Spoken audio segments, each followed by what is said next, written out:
Vamos a prepararnos para nuestra enseñanza. Primera de Juan, capítulo 3. Vamos a leer versículo 4 y vamos a ponerle un fundamento a la enseñanza que quiero compartirles en esta tarde. Primera de Juan, capítulo 3, versículo 4, donde dice: cualquiera que hace pecado traspasa la ley, pues el pecado es transgresión, o es como si se pasara un alto. ¿Qué le pasa si se pasa un alto? Está quebrantando, está transgrediendo la ley. En este caso, pues estamos hablando de lo que significa transgredir los mandamientos de Dios. Y sabéis que el que apareció para quitar nuestros pecados, y no hay pecado en él. Cualquiera que permanece en él no peca. Cualquiera que peca no le ha visto ni le ha conocido. Hijitos, no os engañe ninguno. El que hace justicia es justo, como también él es justo. El que hace pecado, ay Dios, es del diablo, porque el diablo peca desde el principio. Pero para esto apareció el Hijo de Dios, para deshacer, para destruir las obras del diablo en nosotros.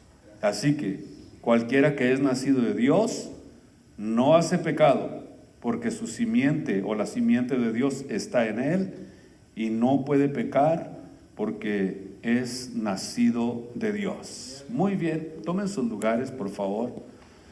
Quiero hablarles en esta noche acerca de esta enseñanza, qué es lo que significa huir del pecado.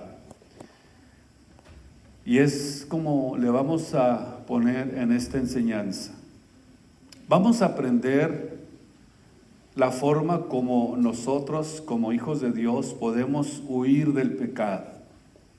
Ustedes y yo tenemos esa habilidad, ese poder en el nuevo nacimiento. ¿Cómo nosotros podemos huir del pecado o alejarnos del pecado? O también buscar la forma de pecar lo menos posible. Ese es el esfuerzo que cada cristiano debe de estar haciendo siempre, haciendo todo lo posible, buscando la forma de pecar lo menos posible, lo menos que se pueda. Cuando la Biblia nos llama pecadores, Romanos 3:23 dice: por cuanto todos pecaron, o sea, todos los seres humanos hemos pecado, significa que somos pecadores por dos razones. Número uno, entendemos que somos pecadores es porque lo somos por herencia. Todos los que nacimos en esta tierra hemos heredado el pecado. Es una herencia que tenemos. Sin embargo, dice la Biblia que así como el pecado original entró por un hombre, ¿y qué fue lo que hizo este pecado? Dice Romanos 5:12, produjo la muerte, y así la muerte pasó a todos los hombres. O sea que este pecado que entró en el principio, el pecado original, produjo la muerte en nosotros, produjo el pecado. Y así todos fuimos contaminados, absolutamente todos. No ha habido, desde Adán hasta nuestro tiempo, hasta esta época, un solo ser humano que no haya nacido infectado de esa enfermedad espiritual. Nadie, absolutamente nadie. Es la razón por la que nosotros tenemos que entrenarnos para poder alejarnos del pecado. A través del conocimiento de la Biblia y de la práctica es como nosotros aprendemos. Por medio de la palabra de Dios aprendemos a alejarnos, a huir del pecado, a apartarnos del pecado, porque sabemos que a través de la práctica y del conocimiento de la Biblia es como nosotros podemos librarnos de esa enfermedad espiritual llamada el pecado que recibimos desde Adán. La única excepción el que no ha pecado ha sido Cristo, porque dice la Biblia que nació sin pecado. Y la razón por la que nació sin pecado es porque Él nació, dice la Biblia, por obra del Espíritu Santo. O sea que la simiente del hombre no tiene nada que ver en el nacimiento de Jesucristo. Cuando el hombre engendra a una criatura, cuando lo hace el hombre engendra a un ser humano infectado con el pecado. O sea que el pecado está en la semilla, precisamente es de ahí de donde viene la infección del pecado. Pero vemos que Jesús, dice la Biblia, que fue concebido por el Espíritu Santo, y nosotros todos hemos sido concebidos en pecado, decía el salmista, porque el pecado está en la semilla. El salmista decía: en pecado me engendró mi madre, o me concibió mi madre. El pecado no es que haya sido ella una pecadora, sino que está hablando de una herencia que cada uno de los que nacemos en esta tierra traemos por naturaleza. Entonces Juan, en estos versículos que leímos, tratan de la incompatibilidad del cristiano con el pecado. Y en esta sección vemos que Juan da muchas razones, por lo menos 4 razones, por las que todos los cristianos verdaderos no pueden practicar el pecado de forma habitual. Por ejemplo, dice la Biblia en Romanos 6:12, no reine el pecado, óigame bien, no reine pues el pecado en vuestros cuerpos mortales, para que le obedezcan en sus concupiscencias. O sea que cuando el pecado se hace habitual en nosotros, reina en nosotros, y nosotros no tenemos defensas para dejar de obedecer al pecado, sino que inmediatamente somos presa de las concupiscencias y del pecado, y no podemos refrenar esos deseos de pecar, porque necesitamos dejar de ser pecadores habituales. Porque no es lo mismo pecar por equivocación, por error, y si alguno peca, dice la Biblia, abogado tenemos para con el Padre, a Jesucristo el justo, el cual nos perdona. Pero una persona que convierte su vida en un pecado habitual, entonces va a ser arrastrado por sus concupiscencias, por las concupiscencias que tiene la carne por causa del pecado. Dice el versículo 4 donde leíamos que dentro de nosotros hay una naturaleza que nos lleva y nos impulsa siempre a violar e ir en contra del orden de Dios.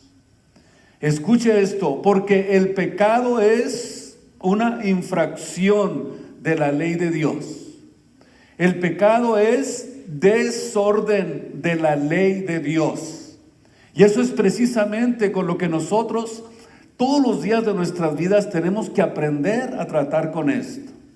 Que el pecado se convierte en una infracción en contra de la ley de Dios y se convierte en desorden. Y es quebrantar un orden divinamente establecido por Dios.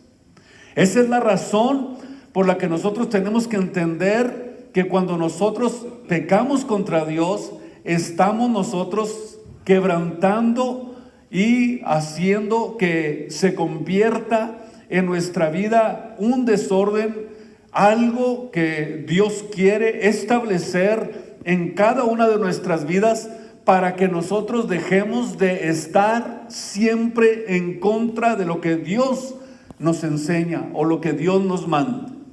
Cuando lo que Dios nos manda realmente es algo que está establecido divinamente para ayudarnos, divinamente establecido para prepararnos, para sacarnos del pecado y para darnos la victoria que nuestra vida espiritual necesita todos los días en nuestro caminar con el Señor Jesucristo.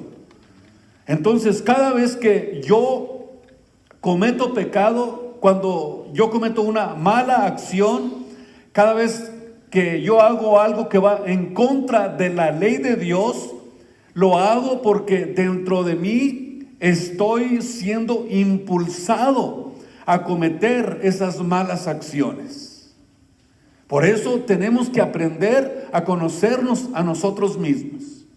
Tenemos que conocernos para poder nosotros ordenar nuestras mentes, ordenar nuestro entendimiento, nuestras capacidades y nuestras habilidades, para que de esa forma Dios comience a prepararnos, comience a ayudarnos y a darnos sabiduría para poder nosotros huir o poder alejarnos del pecado. Sin la ayuda y sin el conocimiento de la Biblia, nosotros no podemos dejar esas malas acciones, no podemos dejar de ser impulsados para cometer ese tipo de pecados, porque no tenemos ninguna defensa en nuestra vida. Entonces, vemos que el verbo cometer o el verbo comete alude del griego a una idea de hacer del pecado una práctica habitual. Todo aquel que es nacido de Dios, dice el apóstol Juan, no practica el pecado. O sea, todo el que es nacido de Dios no convierte el pecado en algo habitual, algo que sabes que es contra Dios, pero lo repites, lo repites, lo repites y lo repites, sabiendo que estás pecando contra Dios. Eso es lo que es el pecado habitual. Pero ¿qué sucede cuando un cristiano que ama a Dios comete pecado? ¿Qué es lo que hace inmediatamente? Dígame, ¿qué es lo que hace? Inmediatamente va y le pide perdón a Dios. Y Dios nos dice, como le dijo a aquella mujer, vete, yo te perdono, pero vete y no peques más, no lo conviertas en un hábito. Pero si cada 8 días estamos haciendo lo mismo, entonces lo hacemos habitual y Dios no obra en tu vida. Dios se aleja de ti. ¿Y qué es lo que va a hacer? Que constantemente tú vas a ser impulsado a cometer esas malas acciones sin freno y sin nadie que te ayude y sin nada que te detenga, porque no tienes ni la capacidad ni la sabiduría espiritual para hacerlo. Todo aquel que es nacido de Dios no practica el pecado, porque la simiente de Dios está en él. Escuchen esto. Porque la simiente de Dios está en él. Y cuando está en él la simiente de Dios, o cuando la simiente de Dios, o cuando hemos nacido de nuevo, Dios permanece en nosotros. Cuando vine a Cristo, Él puso esta semilla o esta simiente en mí. Y Dios la sembró en mí, en mi corazón, en mi vida. Cuando esto sucedió, cuando este acontecimiento sucedió en mi vida, dice Primera de Pedro capítulo 1 versículo 23. Vean ustedes lo que dice el apóstol Pablo. Cuando esto sucedió, cuando yo recibí la palabra de Dios, recibí la simiente de Dios. Y cuando yo recibí la simiente de Dios, entonces renací de nuevo. O sea, nosotros nacimos en una nueva especie. Y dice el apóstol, siendo renacidos, o sea, volvimos a nacer, porque hay una nueva simiente en nosotros. Si alguno ya está en Cristo, nueva creación, nueva criatura es. Entonces recibimos la palabra de Dios y fuimos renacidos no de simiente corruptible, sino de una simiente incorruptible. ¿Por qué? Por la palabra de Dios que vive y permanece para siempre. Entonces, cuando la simiente de Dios permanece en mí, cuando la simiente de Dios está en mí, es imposible que el pecado se convierta en una práctica en mi vida habitual. No se puede. Cuando nosotros fuimos renacidos, volvimos a nacer por la simiente, por una nueva simiente, por la palabra que es palabra incorruptible y permanente. La palabra siembra en nuestras vidas una nueva simiente. Por eso es que las palabras que salen de la Biblia, como dijo Jesús, las palabras que yo les hablo no son palabras huecas, sino que dijo Jesús que son palabras que dan vida. La palabra que yo los he hablado, dice Jesús, es espíritu y vida. No son cualquier palabra. Estas palabras son las que entran y penetran hasta lo más profundo de nuestras vidas. Es tan profunda la palabra de Dios que dice la Biblia que es como una espada de dos filos que entra, penetra, traspasa absolutamente todos los órganos, los huesos, los tuétanos y llega hasta lo más profundo del hombre. Porque es palabra viva y eficaz. Cruza absolutamente todo, coyunturas, tuétanos y llega hasta nuestro corazón. Llega hasta nuestro espíritu, porque es palabra viva, no es palabra muerta, es una palabra viva y también es una palabra eficaz y nos alimenta y nos nutre y nos prepara y nos da poder y nos da sabiduría y nos da capacidad y entendimiento para que nosotros podamos confrontarnos con el pecado y a través de esta forma aprender a alejarnos, aprender a huir del pecado. Mientras tú no pongas en práctica y tomes en serio la palabra de Dios, va a ser muy difícil que tu vida sea una vida victoriosa. Vas a estar siempre sufriendo porque no puedes vencer. Porque el pecado es más fuerte que tu deseo y que tus impulsos. Que tú tienes dentro de tu espíritu el deseo de servir a Dios, pero no lo alcanzas. No lo puedes lograr. Siempre estás cayendo en la tentación y en el pecado. ¿Por qué? Porque es muy probable que lo estés haciendo en la carne y no en el espíritu. Amén. Por eso es que vemos que estas palabras entran, penetran hasta lo más íntimo de nuestro ser y comienza a alimentarnos. Y cuando nosotros estamos en Cristo, continúa sosteniéndonos nuestra vida espiritual.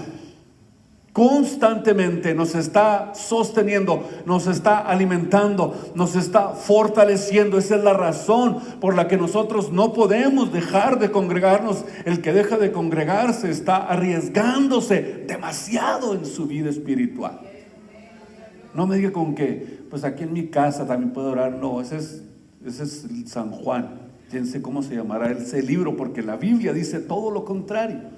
Póngale segunda de Arnulfo 2:2, pero la Biblia no dice eso. La Biblia dice que no debemos dejar de congregarnos, como muchos lo tienen por costumbre. Necesitamos ese alimento. Lo necesitamos porque nos sostiene, nos fortalece nuestra vida espiritual. Esa semilla, el diablo quiere sacarla de nosotros. ¿Sabía usted? La quiere sacar, pero si la regamos constantemente, esa semilla se quiebra, se abre. Todas las semillas para poder producir tienen que quebrarse y tienen que abrirse, tiene que abrirse la cáscara para que pueda salir lo que contiene esa semilla. La razón por la que es necesario este proceso es porque dentro de esa semilla hay vida. Dentro de esa semillita puede haber un árbol, puede haber un álamo, puede haber el pino más grande que tú puedas ver. Y todo comienza en la semilla. Al tener contacto con el agua, esta semilla comienza a crecer hacia abajo. ¿Qué es lo que hace cuando comienza a crecer hacia abajo? Primeramente comienza a echar raíces. Y luego cuando va hacia abajo, entonces comienza de abajo hacia arriba. De esa misma forma crece, igual, como cualquier semilla. Y vean ustedes, si yo sigo regando mi vida espiritual con la palabra de Dios y me alimento, y Dios lo primero que está haciendo es que yo eche raíces, es lo primero que Dios quiere que nosotros hagamos, echar raíces. Y entre más profundas sean tus raíces, más convicción, más seguridad voy a tener, y los vientos que puedan llegar a mi vida, las tribulaciones, las angustias y todo lo que yo tenga que enfrentar para poder sostenerme, entonces si estoy debidamente enraizado, absolutamente nada, ningún viento me va a poder tumbar, porque estoy parado sobre la roca, estoy firmemente arraigado en Jesucristo. Pero a pesar de haber nacido de nuevo, descubro que como cristiano, que como hijo de Dios genuino y servidor de Jesucristo, todavía tengo, óigame bien, una disposición pecaminosa, y descubro que tengo los mismos impulsos que tenía antes de ser cristiano. Aquí es donde está el verdadero secreto para poder aprender a vivir en lo que es un verdadero y auténtico cristianismo. Pablo decía, fíjese bien, esto mismo lo dijo Pablo, pero veo una ley en mis miembros, dice el apóstol, que se revela contra la ley de Dios y me lleva cautivo a la ley del pecado que está en mis miembros. Vean lo que decía Pablo, siendo él realmente un verdadero y genuino servidor de Jesucristo. Esta disposición pecaminosa que descubro y me doy cuenta que tengo esos mismos impulsos que antes tenía, es porque esto no cambia. Pero la diferencia estriba en esto, en que cuando descubro que sigo todavía teniendo impulsos malos dentro de mi vida, y que los seguiré teniendo hasta que Cristo venga para que Él acabe su obra en mí. La razón es porque la naturaleza pecaminosa no ha sido redimida. La naturaleza de pecado, o sea, mi carne no ha sido redimida. La Biblia dice que ni carne ni sangre pueden entrar al reino de los cielos. Dios pagó con su muerte las consecuencias del pecado, pero dice Primera de Pedro capítulo 3:21 que nos salvó a nosotros, a cada uno de nosotros nos ha salvado, no quitando las inmundicias de la carne. Agárrense, hijos de Dios. Primera de Pedro 3:21. Nos dio salvación, pero no quitó las inmundicias de la carne. Esas siguen ahí para que pelees en contra de todos esos impulsos. Por eso es que muchos no entienden, pero ¿por qué? Si yo quiero servir a Dios, pero en cuanto veo algo que me llama la atención, me lo quiero comer. ¿Verdad? Ahora ustedes están aprendiendo por qué. Y Juan dice que el que diga que no tiene pecado es mentiroso. Pecado es el estado en el que nosotros nacimos. O sea, el que diga que no tiene un estado pecaminoso, aunque sea cristiano, se engaña a sí mismo y no hay verdad en él, dice el apóstol Juan.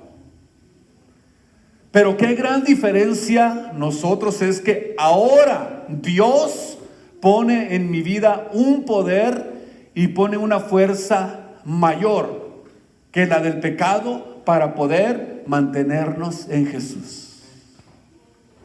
Escúchenme bien.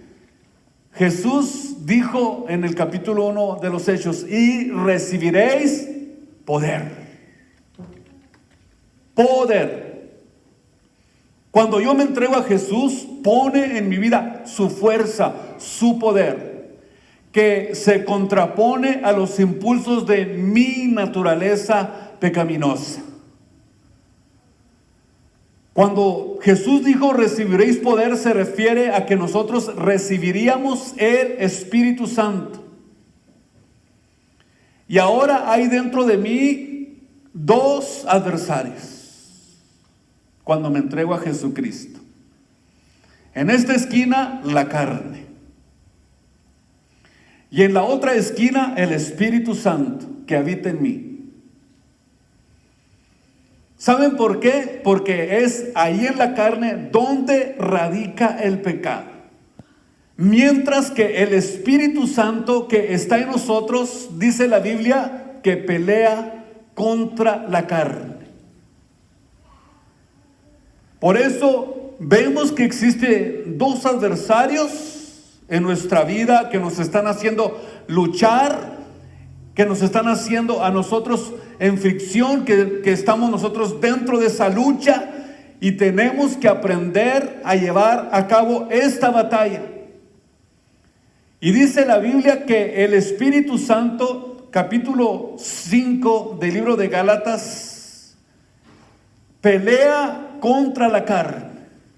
O sea que hay dos adversarios en nuestra vida que nosotros tenemos que aprender que están combatiendo. Capítulo 5 de Gálatas, versículo 16.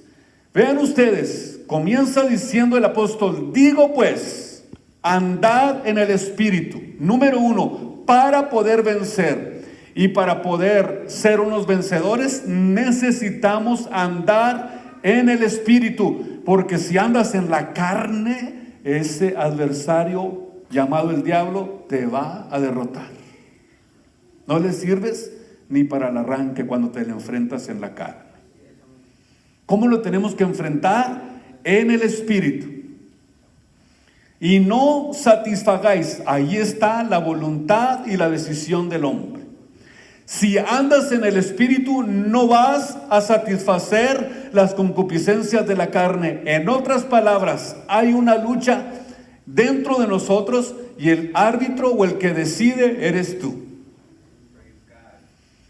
Porque, versículo 17, la carne codicia contra el Espíritu y el Espíritu contra la carne, y estas dos se oponen, la una a la otra, para que no hagáis lo que quisieras, o para que te equivoques en tu decisión, para que te equivoques en tu forma de decidir quién es el que va a gobernar en tu vida. Así es, así trabaja Dios. Y luego dice el versículo 18, si somos guiados, escuchen ustedes, por el Espíritu, no estamos nosotros bajo la ley. Escuchen esto, la ley que tiene que ver con la carne, la ley del pecado y de la muerte que está en mis miembros. Si me dejo vencer por la carne, entonces inmediatamente se pueden ver las obras de la carne. ¿Cuáles son las obras de la carne? Una lista tremenda que da ahí el apóstol. Cuando nosotros somos guiados por la carne, envidias, homicidios, fornicación, borracheras, banqueteos, todo eso son los frutos de la carne.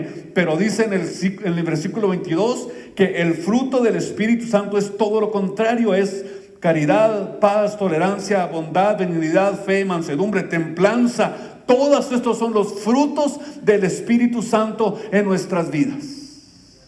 O sea que no es nomás hablar en lengua, sino que tiene que haber evidencias de que estamos en el Espíritu. En el Espíritu. Y luego ahí encontramos que realmente existe esta lucha. Hay dos fuerzas peleando en nosotros. Gloria al Señor. Entonces termina diciendo el apóstol que los que viven en la carne, de las cosas de la carne se ocupan. Increíble lo que la Biblia nos enseña. Qué sencilla, qué fácil es de poder comprender la palabra de Dios. En Romanos capítulo 8, versículo 5, claramente nos lo dice.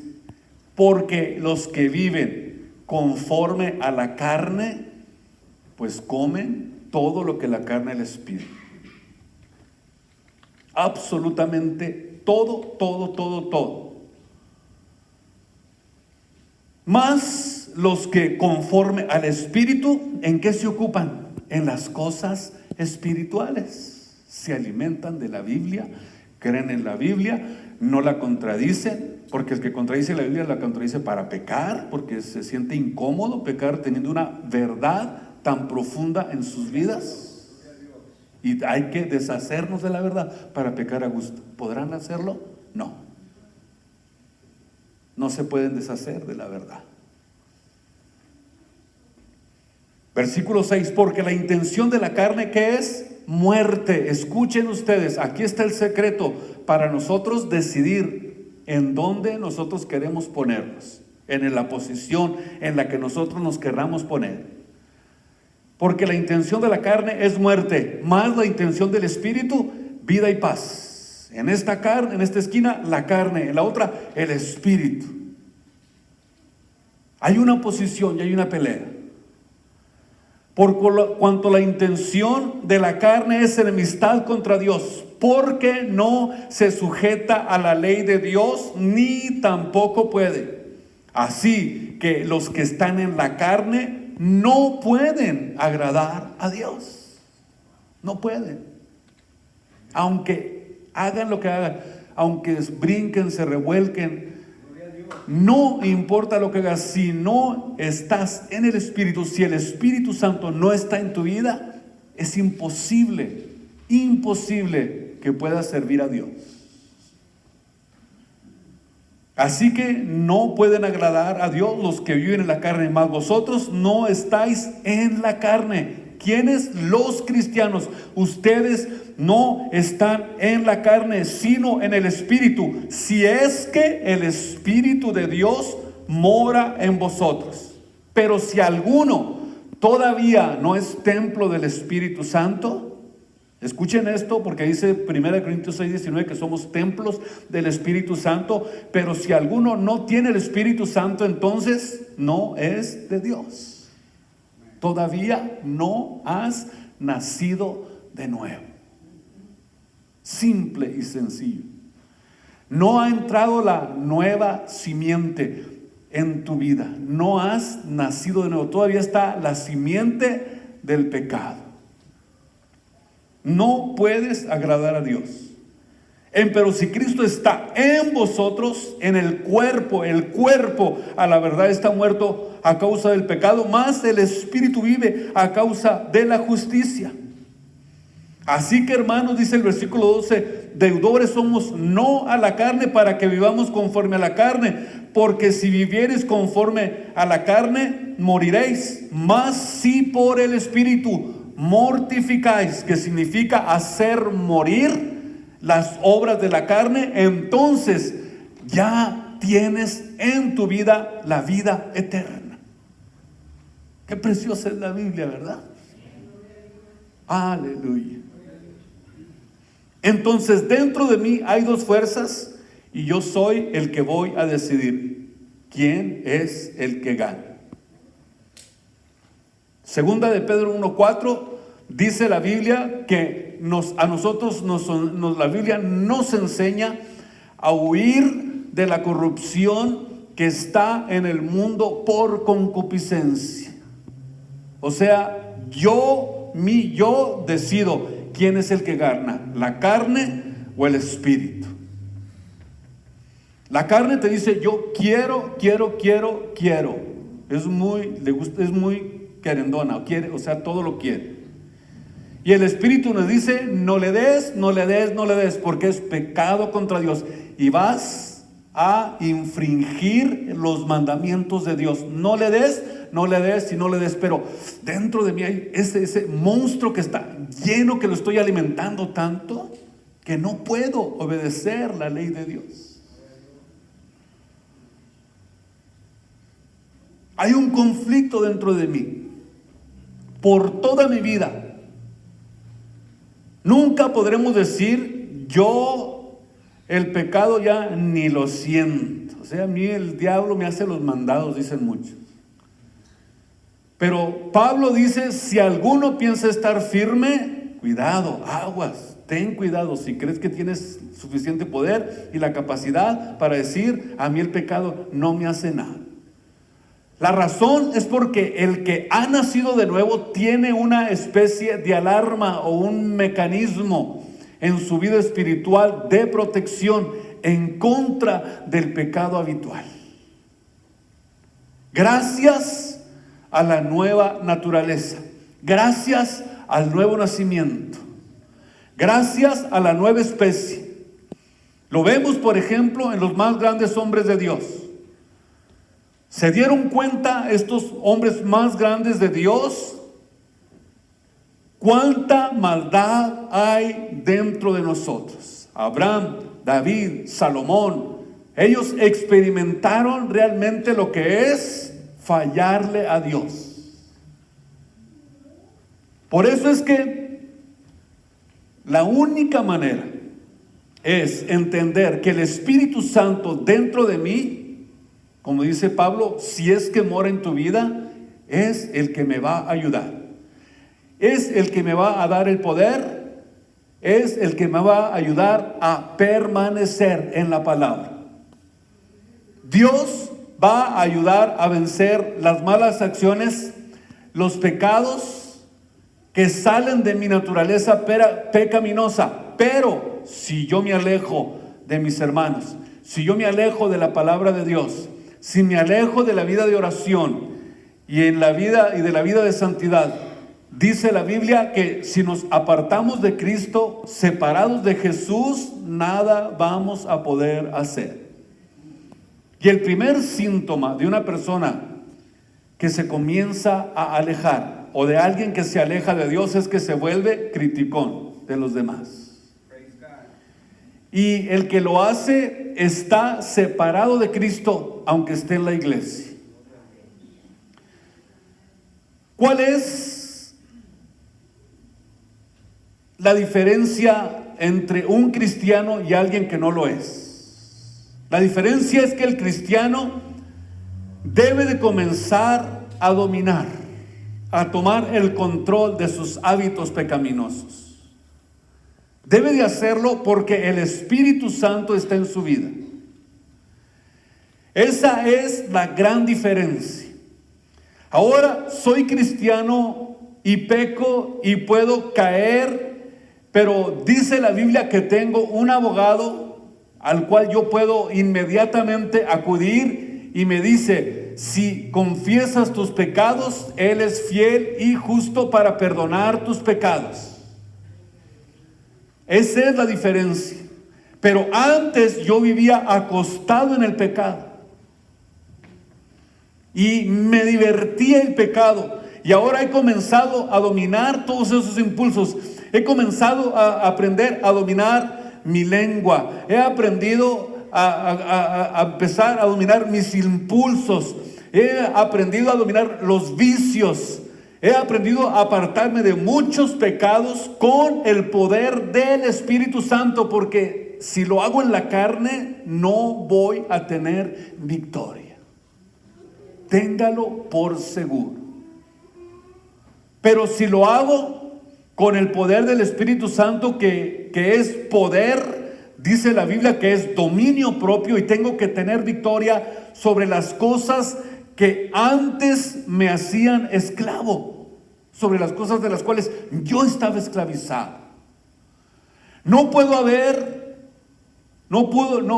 haber en nuestra vida como cristianos ningún impulso que nos domine. No puede haber. No puede y no debe de haber. Todo aquello que te domine o te gane, de eso te conviertes en esclavo. Y si tú sigues alimentando eso dentro de ti, quiero decirte que se está creando un monstruo que va a acabar devorándote. Y eso va a impedir que tú puedas tener victoria en tu vida sobre tu carne. Tu falta de decisión y fuerza de voluntad para vencer el pecado te convierte en esclavo de él. Quiero decirles que nosotros también somos recargables, como tu teléfono. O no lo cargas todos los días. Nosotros también somos recargables. Todo lo que recibimos el día de ayer, ya esa fuerza se terminó. Hoy tenemos que tomar nuevas fuerzas. Hoy tenemos que recargarnos. No puedes durar con una carga 8 días. A ver, hazlo con tu teléfono, a ver si te aguanta. Nosotros también no podemos durar 8 días sin tener comunión con Dios, sin tener contacto con la Biblia, sin tener tiempo de oración, sin tener lectura, sin tener en nuestra mente ocupados en la palabra de Dios. Somos recargables. Ya, si ayer hablaste en lenguas, déjalo allá. Ahora, hoy es un día diferente. Hoy es algo distinto. La razón es porque nosotros no somos independientes. Dependemos de Dios. ¿Cuántos pueden decir, yo dependo de Dios? Él es el que renueva mis fuerzas como el águila. Él es el que me corona de favores y de misericordias. Somos recargables. No somos independientes. Dependemos de Jesucristo. Dependemos de Él, dependemos de ti, Señor. Sin ti nada podemos hacer. Sin tu poder, sin tu Espíritu Santo en nuestras vidas, no podremos enfrentar las tentaciones. Necesitamos la ayuda de Dios. ¿Cuántos lo creen en esta noche? Démosle gracias a Dios. Gracias, Dios. Ahí donde están, inclinen sus rostros. Señor, te damos gracias. Gracias porque podemos recibir todos los días a través de tu palabra, a través de los servicios, a través de nuestras reuniones, el poder que necesitamos para vencer. Señor, tú planeaste todo esto divinamente. Es un plan desarrollado por ti para fortalecernos, para ayudarnos, para recargarnos, para fortalecernos. Ayúdanos a estar apegados a ti todos los días de nuestras vidas. Que nada ni nadie nos aparte de ti, Señor, de tu comunión. Ni la tribulación, ni la angustia nos puede apartar de la comunión contigo. Ni la persecución, ni el cuchillo, ni la espada nos puede apartar de adorarte, de servirte, de glorificarte todos los días de nuestras vidas.